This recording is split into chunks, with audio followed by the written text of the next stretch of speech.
কুল আউযু বিরাব্বিল ফালাক, আসেনি রব?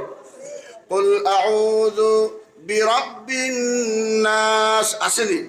ফালিল্লাহিল হামদ রাব্বিস সামাওয়াতি ওয়া রাব্বিল আরদি রাব্বিল আলামিন। এক আয়াতের মধ্যে তিনবার রব। ফালিল্লাহুল হামদ রাব্বিস সামাওয়াতি ওয়া রাব্বিল আরদি রাব্বিল আলামিন। এক আয়াতের মধ্যে তিনবার রব। তোমার এমন এক রব যিনি আসমানের মালিক, তোমার এমন একজন রব যিনি জমিনের মালিক, তোমার রব এমন একজন রব যিনি গোটা জগতের রব্বুল আলামিন।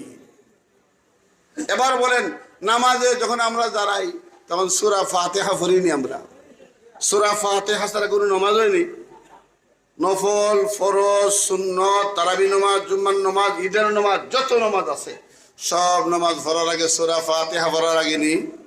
এখন দেখেন সূরা ফাতিহার প্রথম আয়াতে রব আসেনি? বলেন আসেনি? আলহামদুলিল্লাহি রাব্বিল আলামিন কুল আউযু বিরাব্বিন নাস। তাহলে আলহামদুলিল্লাহ সূরার প্রথম আয়াতে রব আছে, আর সূরার শেষ সূরা যেটা কোরআনের, এই আয়াতে, এই সূরার প্রথম আয়াতে কি আছে? রব আছে।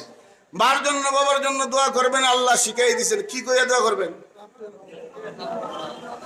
রব্বির হামহুমা কামা রাব্বায়ানি সগীরা।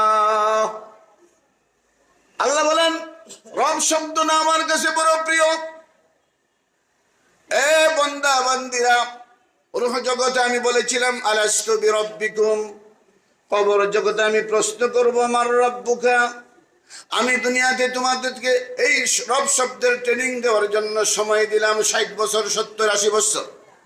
এর ভিতরে রবের ট্রেনিং দাও, এই শব্দটা শিক্ষা করে, তারপরে তুমি প্রশ্নটা শিক্ষা করে, উত্তরটা শিক্ষা করে কবরে আসো। তোমার মার জন্য দোয়া করে, দোয়া করলে রব্বির হামহুমা বলে দোয়া করো।